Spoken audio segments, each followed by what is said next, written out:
El Espíritu del Señor está aquí. Día de Pentecostés. Algunos dicen que esto es de las iglesias pentecostales, no de la bautista, ya lo sabéis. Y hay algunos que dicen que somos los discípulos de Juan el Bautista. De todo he oído, porque por ahí se dicen cosas. Esto de celebrar Pentecostés implica también muchas ideas personales. Yo no sé, la gente se imagina cosas de acuerdo a sus experiencias. Esto debe ser así o debe ser así. Debe ser asado, como aquella historia que cuentan los indios de los ciegos que palpaban un elefante y cada uno decía: el elefante es como unas columnas que van hasta el cielo. Y otro decía: no, el elefante, y está la trompa, es como si fuera una serpiente. Y otro decía: no, el elefante es como si fuera una alfombra. Y otros tocaban el lomo y decían: el elefante es como una montaña. La realidad es que el Espíritu Santo descendió sobre los discípulos reunidos en una sola alma, unánimes. Y esto es importante que lo tengamos en cuenta. Y nació la Iglesia con mayúsculas, sin apellidos. Aquella comunidad del pueblo de Dios que ha arrasado y penetrado en el mundo, dándole luz, sal y sabor. Y eso, a pesar de nuestras incoherencias, contradicciones, fracasos. Y eso a pesar de nuestra innata capacidad para dividirnos, porque los cristianos somos especiales en montar nuestros chiringuitos en cualquier esquina. Unánimes, orando, aquellos discípulos, 50 días después de la Pascua, 40 días de formación con el Señor Jesús, 40 días después de la resurrección, curando un poco las heridas en medio de ese shock, que aunque hubiera resucitado tuvieron que pasar por la pasión, quizás como tú y como yo. Circunstancias terribles en la vida de ellos que marcó un antes y un después y les preparó 10 días, esperadme, que voy a enviar el Consolador. No tenían ni idea de lo que significaba eso. La realidad era que se encontraban en una situación desesperada y angustiados. Disculpad, problemas del directo.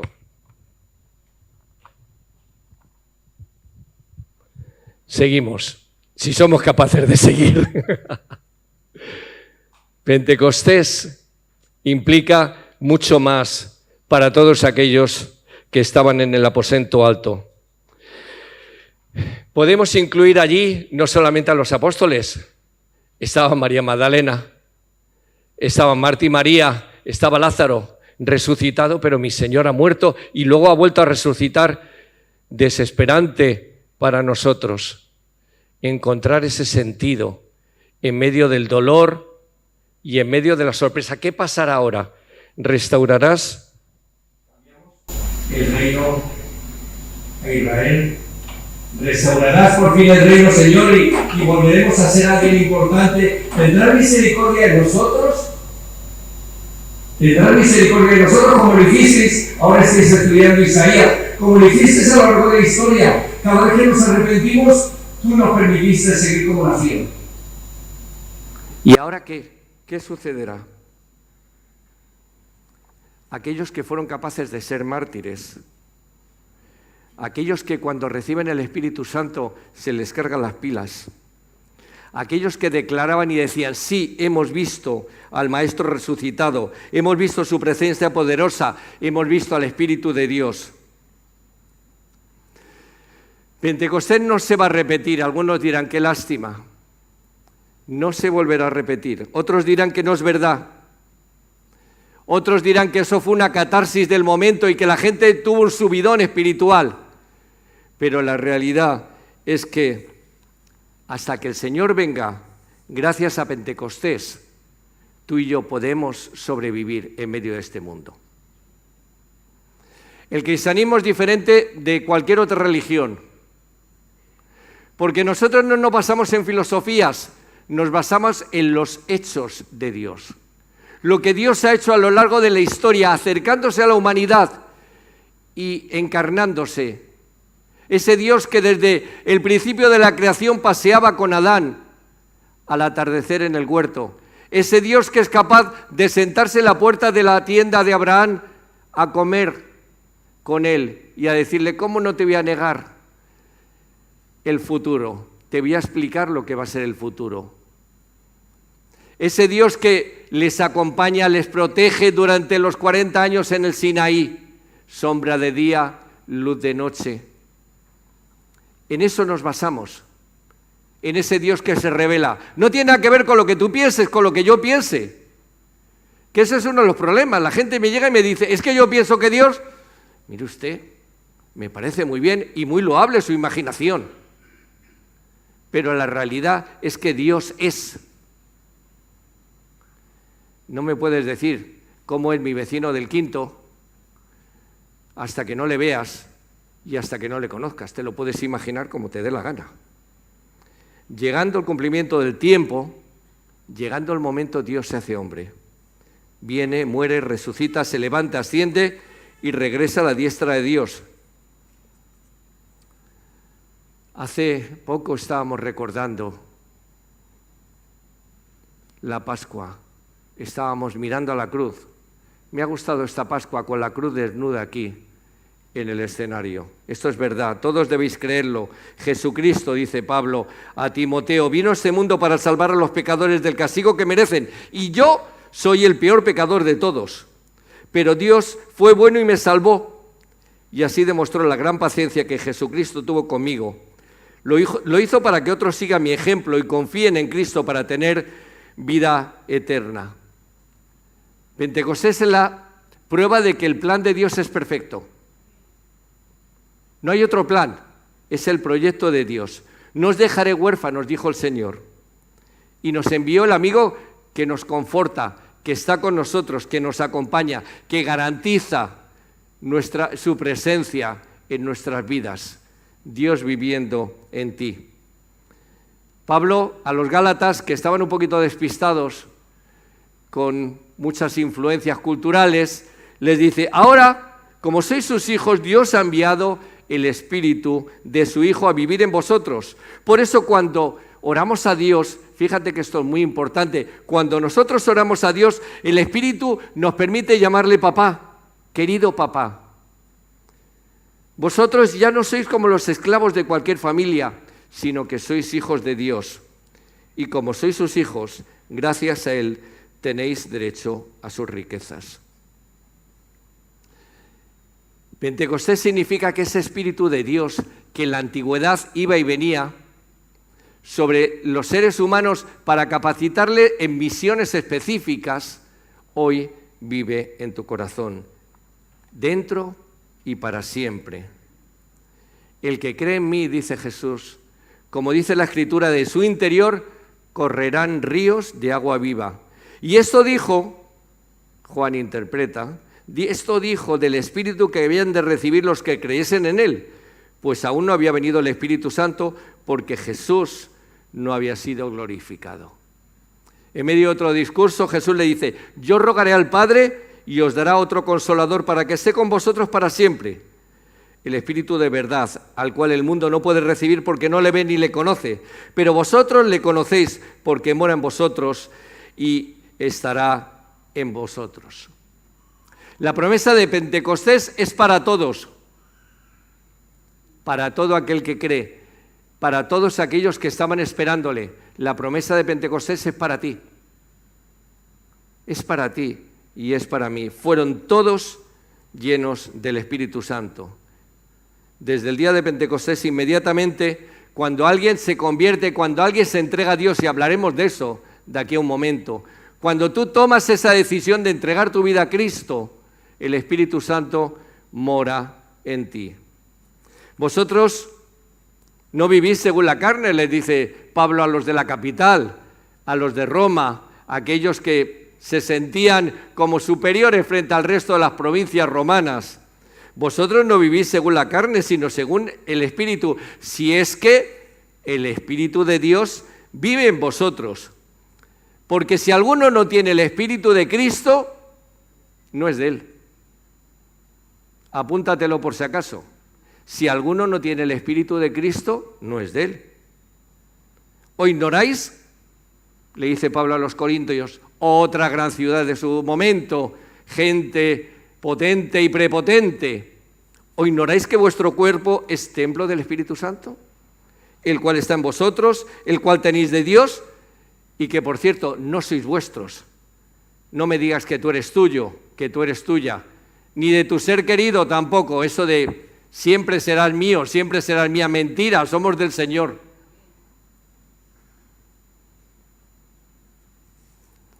Algunos se ríen por ahí de los más jóvenes.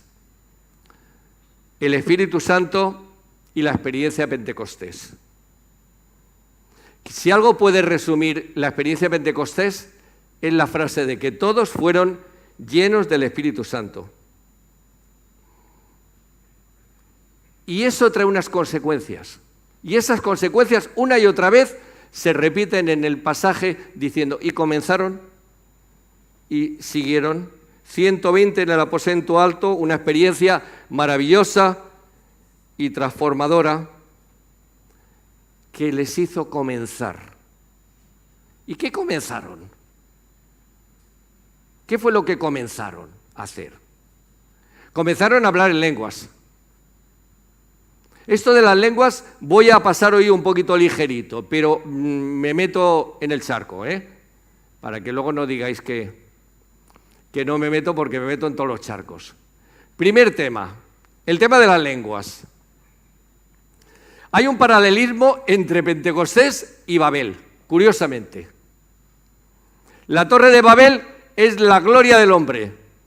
Ha habido un diluvio universal, está en Génesis 11, te lo lees cuando vuelvas a casa. Ha habido un diluvio universal, hemos salido del diluvio, hemos pasado la gran pandemia de nuestro momento y ahora vamos a edificarnos algo que sea nuestro, nosotros, la gloria de la humanidad. Y Dios confunde las lenguas.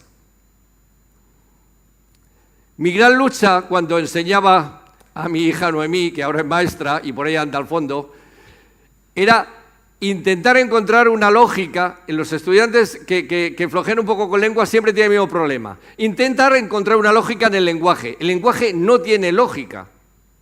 El lenguaje es, o lo aprendes como es, no intentes encontrar raíces. Bien está que hablamos castellano, valenciano, francés, portugués y brasileiro y cualquier otra lengua romance, por si acaso se me ha quedado alguna, que nadie se sienta ofendido, y todas vienen del latín, ya lo sabemos.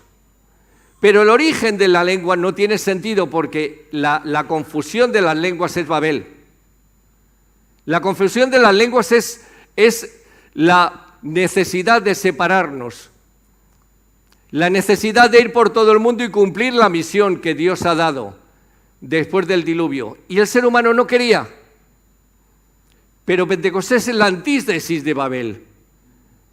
Pentecostés es la unificación de las lenguas para hacer un solo pueblo de miles de pueblos. Por eso en el pasaje que acaba de leer Esther, a primera hora, dice, pero si somos de aquí, de allí, de todo el Imperio Romano, y sin embargo entendemos lo que están diciendo, las maravillas de Dios, lo que ha pasado, esa presencia de Dios en el mundo. Así que comenzaron a hablar en lenguas, pero no fue accidental, sucedió porque era esencial que el mensaje fuera comprensible a todos aquellos que estaban allí. En Pentecostés no comenzaron un idioma nuevo, fue un milagro de comunicación. ¿Para qué? Para demostrar que eran superhéroes, ¿verdad? Eso es lo que se mueve por ahí. Si tú hablas en lengua, eres mejor que el otro. Tú no hablas en lengua, ponte en la última fila, que los que hablan en lengua que se pongan delante. Porque son superiores. No, hermanos, no. Pentecostés surgió y las lenguas surgieran para que compartiéramos el Evangelio con los demás, para señalar a Cristo.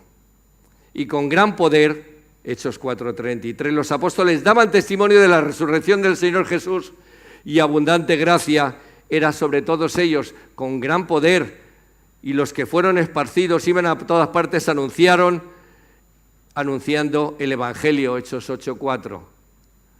Ahora resulta, si te has dado cuenta de los dos detallitos, el poder era para proclamar, el poder era para testificar, y el mundo se les estaba echando encima. Porque Hechos 4 es cuando son aceptados los discípulos y Hechos 8 cuando son dispersados. Así que nos encontramos con un problema. Recibimos el Espíritu Santo y el mundo se nos viene en contra. Recibimos el mensaje de Dios y nuestra vida es transformada porque Dios viene a morar en ti. Y el mundo parece que te dice, no, queremos seguir en Babel. Queremos seguir cada uno a la nuestra. Es el mundo del individualismo. Es el mundo de la nueva globalidad. Todos unidos, cada uno hablando su lenguaje y todo vale. Tenemos un problema ahí. Y lo vas a tener de aquí a nada mucho más grande. Es que Jesús no admite compartir su gloria con nadie. Dios no admite compartir su gloria con nadie. Y estuvieron dispuestos hasta sufrir por Cristo. De ahí viene la palabra mártir, testigo, el que declara en un juzgado. Y salieron de la presencia del concilio gozosos, dice Hechos 5, de haber sido tenidos por dignos de padecer afrenta por causa del nombre escandaloso, el nombre de Jesús. Transformados poderosamente, llenos todos del Espíritu Santo. ¿Y cuándo comenzaron? Cuando llegó sobre ellos el Espíritu Santo, no antes, porque conozco cantidad de situaciones totalmente absurdas de gente que dice yo siento o dejo de sentir y el Señor me ha dicho y luego resulta que no le ha dicho. O intentamos tergiversar en una disonancia personal los errores tratando de convertirlos con una patina espiritual. Esta es la palabra del Señor para Zorobabel en la profecía de Zacarías. No es con ejército ni con fuerza, sino con mi espíritu, dice el Señor de los ejércitos, el Señor de los poderes. Cuando leas en el Antiguo Testamento ejércitos, hazle una traducción más lógica, que la traducción mejor es poderes. La gente te habla de poderes del mundo, poderes espirituales. Ese es nuestro Dios, el Dios de los poderes. Y nuestros antecesores, a partir de Pentecostés, empezaron a testificar. Por eso el Señor les dijo, espérate. Pero a ti ya no te dice espérate. Tú ya tienes el Espíritu de Dios, ya tienes que testificar. Ya tienes que dejarte guiar. Ya tienes que seguir adelante en la misión. Yo creo que todo este movimiento espiritual que a veces se mueve en algunos círculos es totalmente de mirarnos adentro. Hemos cantado, soy la oveja 100 y tú me rescataste, Señor, gloria a Dios, pero te recuerdo que la oveja 100 era una rebelde. Y hizo lo que le daba la gana y casi se cae por el barranco. Y decimos, Señor, me encanta que me lleves en brazos. Hermanos, muévete. ¿Hay que ir a buscarte siempre? Nos prodigamos en una adoración personal muy intimista, muy mística, sin olvidar que Pentecostés es misión. Pentecostés es demostrar el poder de Dios para que otros sean transformados. Pentecostés es demostrar al mundo que tu vida ha sido transformada para mostrar al mundo el nombre de Jesús. ¿Dónde comenzaron? En su casa. Comenzaron en su casa, en Jerusalén, donde vivían. No se fueron a Singapur. Se fueron a su casa, empezaron ahí. Recibiréis poder cuando haya venido sobre vosotros el Espíritu Santo, Hechos 1:8, y me seréis testigos en Jerusalén, en Judea, en Samaria y hasta lo último de la tierra. Así que sería en Xàtiva, en la Costera, en la Comunidad Valenciana y en España, y hasta lo último de la tierra. Ese es el orden. Y si el Señor me trae de inmigrante a España, pues también en Xàtiva, en La Costera, en Valencia, porque el Señor te trajo aquí. Y por cierto, todos y cada uno de nosotros somos peregrinos, extranjeros y estamos de camino. Pablo tuvo problemas al principio, cuando tuvo esa conversión, porque nadie se fiaba de él. Había sido un asesino múltiple, había sido alguien que verdaderamente había testificado y buscado a los creyentes para matarlos, y nadie se fiaba de él. ¿Cuál fue el acto que le reconoció y que le hizo llegar? Cuando llegó a Jerusalén, le hizo acercarse al pueblo de Dios. Cuando llegó a Jerusalén, trataba de juntarse con los discípulos, pero todos le tenían miedo, no creyendo que fuese discípulo. Entonces Bernabé, tomándole, lo trajo a los apóstoles. Y fíjate lo que les cuenta. Y les contó cómo Saulo había visto al camino al Señor, cómo le había hablado y cómo en Damasco había hablado valerosamente del nombre de Jesús. Principio. ¿Tú has recibido el Espíritu Santo? Tienes que haber hablado en tu casa. ¿Tu familia conoce quién eres? ¿Tus compañeros de clase conocen quién eres? ¿Tu vecina, con la que charlas de todo, conoce quién eres? Y por Dios, no habléis de la iglesia evangélica, hablar de Jesús, que es el mensaje. No digas aquí hacemos, no hacemos, no tenemos, la luz, la música, equipo de alabanza espectacular, predicación buenísima. No, hermanos, no. El secreto está en Jesús. Una experiencia de Pentecostés debería darnos una carga en nuestros corazones. Una carga para compartir la seguridad del rescate de Dios con todos nuestros seres queridos. Testigos llenos del Espíritu que comienzan a honrar al Señor viviendo y trabajando para Él entre su propia gente. Y otra pregunta, sigo preguntando, ¿por qué comenzaron? Porque no podían resistirlo. Y eso es muy importante también, no podían resistirlo. Esta mañana en la reunión de jóvenes hablábamos del llamado al ministerio, así, en una pincelada. ¿Tú crees que el Señor te llama a servirle? No lo resistirás. ¿Tú no estás seguro de lo que quieres hacer? Déjalo, cambia de oficio. Pero todos y cada uno de nosotros tenemos una misión para servir al Señor, donde quiera que estemos. Y mira, se te nota la legua, lo siento mucho. Se nota cantidad. Cuando eres o no eres. Cuando eres guiado por el Espíritu Santo o no eres guiado por el Espíritu Santo. Por eso, en la primera detención, en Hechos 4, ante el Sanedrín, dijeron, no podemos dejar de decir lo que hemos visto y oído. Y en Hechos 5 también nos recuerda. Y todos los días en el templo y por las casas no cesaban de enseñar y predicar acerca de Jesucristo. ¿Y cuándo empezaron? Pues mira, no hay un sentido en Hechos de que ellos empezaron algo. Lo empezó el Señor. Lo empezó el Señor, el mover fue del Señor. Ahí es mi preocupación. Y ese es mi reto para esta mañana. El Señor fue el que se movió.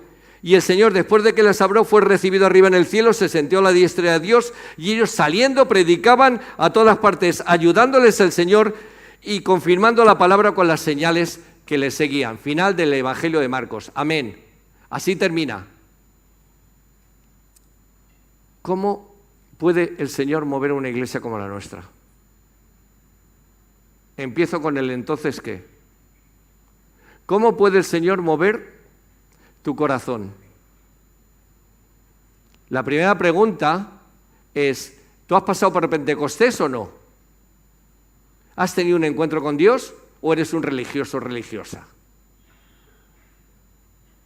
¿Has tenido ese encuentro personal con Dios en el cual dices, mira, tuve un momento en el cual me rendí a Dios, sentí la presencia de Dios y dije, Señor, he sido todo eso y mucho más.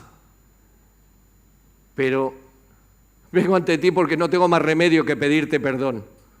Vengo ante ti porque no tengo más Salvador que tú. Si no pasas por ahí no te has enterado de nada. Hay que empezar por ahí. Hay que tener ese encuentro personal con Dios. Pasas tiempo buscando al Señor y luego, ¿qué pasó? ¡Buah! Eso fue tremendo. Hay algunos que me cuentan. Eso ocurrió el 27 de junio de 1973. ¿Y lo recuerdan? Todos los días lo recuerdan. Desde el 73 hasta aquí no han vivido nada. Pero aquello fue espectacular. Pero eso no es lo que el Señor pide de ti. El Señor pide de ti día, cada momento, esa relación personal, ese buscarte, anhelando esa comunión y experimentándola siendo de una sola alma, unánimes. Aquí hay mucho trabajo, ya te estás dando cuenta de que va. Así que podemos hablar de Pentecostés y decimos aleluya. Pero cuando llega la hora de la faena y de arremangarse, madre mía, como ayer, no teníamos ni idea de todo lo que había allí. Hasta que nos liamos a quitar y aquello nunca paraba y siempre sacábamos basura y nunca paraba. Y decíamos, esto no se acabará en la vida. Pero al final, ¿visteis las fotos gemonas? Pues nadie se lo cree lo que pasó. Es igual, la edificación de la iglesia es igual. Ahora vamos a participar del pan y de la mesa. Igual que aquel día Pentecostés. Pero puede ser algo, un ritual religioso, repetitivo, o puede ser un momento de renovación espiritual. Puede ser un momento en el cual tú pares, reflexiones y digas, Señor, ¿dónde he estado? ¿Cuánto tiempo hace que no hablo contigo? Señor, yo quiero más de ti hoy, por ser Pentecostés. Yo quiero ser lleno del Espíritu Santo, porque puedo volver a ser lleno del Espíritu Santo. Igual que dice la palabra que puedo contristar al Espíritu Santo, entristecerle, hacerle sentir mal a Dios en mi vida. Esto es muy fuerte, Hacerle sentir a Dios mal por mi vida. Dios morando en mí. Los rincones de nuestra alma solo los conoce el Señor y no tienes que ser perfecto, pero contristar al Espíritu, llenos del Espíritu Santo, contristando al Espíritu Santo, sin tener el Espíritu Santo, esos son los que quieren comprarlo, como los hijos de Esteban, que veían allí a aquellos apóstoles haciendo milagros, decíamos, ¡buah! ¿Qué hay que pagar? ¿Dónde se nos forma a nosotros para que sucedan estos milagros? Y a ellos se les ocurrió la brillante idea de decir, esto tiene que tener un truco que tiene que ser con la forma en que tú lo dices, los espíritus suceden. Y agarraron a un endemoniado y le dijeron, en el nombre de Jesús que predica Pablo. Y ya sabéis la historia, y si no te la encuentras en el libro de los Hechos. Y el Espíritu le dijo, no tengo ni idea de quiénes sois vosotros. Conozco a Jesús y vosotros, y conozco a Pablo, pero no tengo ni idea de quién eres tú. Cuenta la medio anécdota del libro de los Hechos, que les destrozó la ropa, salieron corriendo, y todo el pueblo tuvo temor, porque dijeron, esto es muy serio. El pueblo tiene temor cuando ven las obras de Dios a través de su iglesia. Lo dejo para tu reflexión. Misión. Siempre que Dios llena el corazón, la vida, la personalidad de cualquiera de sus hijos con el Espíritu, habrá una evidencia. Y la evidencia se demuestra en su fruto.